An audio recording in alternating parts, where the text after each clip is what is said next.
Hi friends, வணக்கம். இன்னைக்கு நம்ம today is a good day சேனல்ல என்ன பார்க்க போறோம் அப்படினா எக்ஸாம் வந்தாச்சுல எல்லாரும் எக்ஸாமுக்கு நல்லா படிச்சிட்டு இருப்பீங்கன்னு நினைக்கிறேன். எல்லாருக்குமே all the best. Okay, exam வந்தாச்சு. எல்லாரும் எக்ஸாம் அப்ளை பண்றதுக்கான டேட் அதெல்லாம் அனௌன்ஸ் பண்ணியாச்சு. சோ ஆல்ரெடி நான் வீடியோஸ் அப்லோட் பண்ணியிருக்கேன்.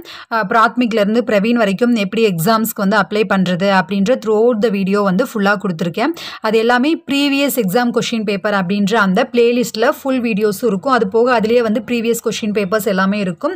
அண்ட் தென் பிராத்மிக்ல இருந்து பிரவீன் வரைக்கும் எல்லா வீடியோஸ்மே ஆல்ரெடி அப்லோட் பண்ணியிருக்கோம் இல்லையா. அண்ட் தென் கான்வகேஷனுக்கு எப்படி அப்ளை பண்ணணும், அப்புறம் பிரச்சாரக்கு எப்படி அப்ளை பண்ணணும் அப்படின்னு சொல்லி எல்லா வீடியோமே ஆல்ரெடி அப்லோட் பண்ணியிருக்கோம். ஸோ அது உங்களுக்கு யூஸ்ஃபுல்லாக இருக்கும். அது எல்லாமே நான் அந்த பிளேலிஸ்ட்டை மேலே ஐ பட்டனில் லிங்க் கொடுக்குறேன். ஓகேவா? ஸோ அதுவும் உங்களுக்கு யூஸ்ஃபுல்லாக இருக்கும். ஸோ தயவுசெய்து எல்லாரும் எக்ஸாமுக்கு அப்ளை பண்ணிடுங்க.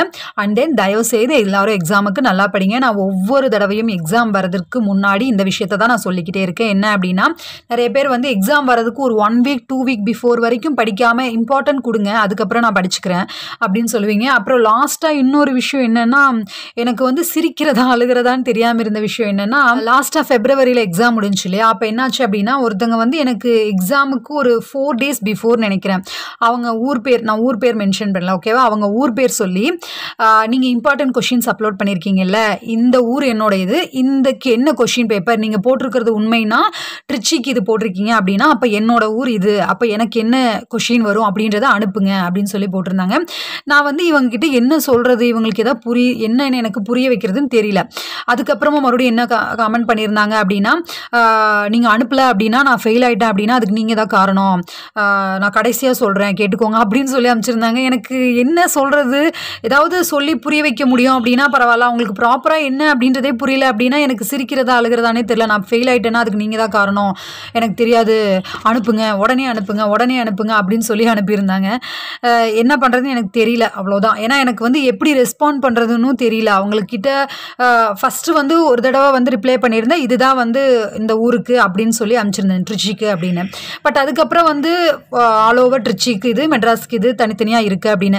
பட் அவங்களுக்கு அதுக்கப்புறம் அவங்க ஊர் பேர் மென்ஷன் பண்ணி இந்த ஊருக்கு என்ன கொஷின் பேப்பர் வரும் அதை எனக்கு அனுப்புங்க, இம்பார்ட்டன்ட் அனுப்புங்க, இந்த கொஷின் பேப்பர் தான் ப்ளூ பிரிண்டா, இதுதான் வருமா அப்படின்னு கேட்டிருந்தாங்க.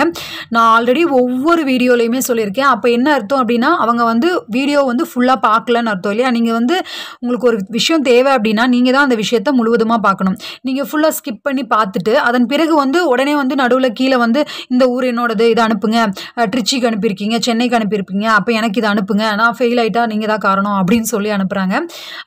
அது மைண்டில் எனக்கு இருந்தது. ஓகேவா? திடீர்னு தோணுச்சு, அதனால சொன்னேன். ஸோ தயவுசெய்து நல்லா படிங்க. நம்ம ஒரு விஷயத்த கற்றுக்குறோம், அதை எக்ஸாம் எழுதுகிறோம் அப்படின்னா அட்லீஸ்ட் அதில் ரொம்ப என்ன சொல்கிறது, ஒரு பெரிய ஒரு ப்ரோவாகாமல் இருந்தாலும் அட்லீஸ்ட் அதில் என்ன விஷயம் இருக்குது, நம்ம எதுக்காக அந்த விஷயத்த பண்ணுறோம் அப்படின்னு ஒரு 10% அட்லீஸ்ட் இல்லையா. ஸோ அதுக்காகவாவது அந்த விஷயத்த ப்ராப்பராக பண்ணுங்கள். ஐ ஹோப் தயவுசெய்து எல்லோரும் நல்லா படிப்பீங்க அப்படின்னு நம்புகிறேன். Okay. And then advance Hindi diploma கோர்ஸ்க்கும் நான் ஆல்ரெடி எப்படி எக்ஸாமுக்கு அப்ளை பண்ணணும் அப்படின்னு சொல்லி வீடியோ போட்டிருக்கேன். ஓகேவா? அதுவும் இந்த இயருக்கான கம்மிங் 2026 இதுக்காக 2025 to 2026 ஓகேவா, 1 year கோர்ஸ் இல்லையா. ஸோ அதற்கும் ஆல்ரெடி நான் எல்லா வீடியோஸும் போட்டுகிட்டே இருந்தேன். ஓகேவா? இப்போ அதில் மிஸ் ஆகிருக்கு. அதுவும் கூடிய சீக்கிரம் எல்லா வீடியோஸும் அப்லோட் பண்ணுறேன். ஸோ அதற்கும் எக்ஸாம் அப்ளை பண்ணலாம். அதற்கான டேட்டும் வந்துருச்சு. நிறைய பேர் கேட்டிருந்தீங்க அதுக்கு எப்படி அப்ளை பண்ணணும், அதுக்கும் ஆல்ரெடி நான் வீடியோஸ் அப்லோட் பண்ணியிருக்கேன். ஸோ தயவு செய்து நம்ம போடுற வீடியோஸ் எல்லாம் ஸ்கிப் பண்ணாமல் பாருங்கள். இந்த மாதிரியான இம்பார்ட்டன்ட் வீடியோஸ் எல்லாம் ஒரே விஷயமா கேதர் பண்ணி தான் என்னால் சொல்ல முடியும் இல்லையா. ஒவ்வொருத்தங்க பண்ணக்கூடிய அந்த கமெண்ட்டுக்கு கீழேயும் என்னால் முடிஞ்ச அளவுக்கு நான் ரெஸ்பாண்ட் பண்ணிடுறேன். அதற்கும் மேலே நிறைய பேர் கேட்குறாங்க ஒரே விஷயத்தை, அப்படிங்கும்போது நான் இந்த மாதிரி வீடியோவை உங்களுக்கு அப்லோட் பண்ணுறேன். ஓகேவா? ஸோ ஐ ஹோப் இது உங்களுக்கு யூஸ்ஃபுல்லாக இருக்கும் அப்படின்னு நினைக்கிறேன். தயவுசெய்து அட்வான்ஸ் ஹிந்தி டிப்ளமோ ஆகட்டும், இல்லை டிப்ளமோ ஹிந்தி கோர்ஸ் ஆகட்டும், இல்லை நம்மளுடைய தக்ஷின் பாரத்தோடைய ஹிந்தி எக்ஸாம்ஸ் ஆகட்டும், எந்த இதுக்கு படிக்கிறதா இருந்தாலும் ஸோ தயவுசெய்து நல்லா படிங்க. எக்ஸாம் கிட்ட வந்தாச்சு. எக்ஸாமுக்கு அப்ளை பண்ணுறதும் பண்ணிடுங்க. ஓகேவா? ஓகே ஃப்ரெண்ட்ஸ், பாய்.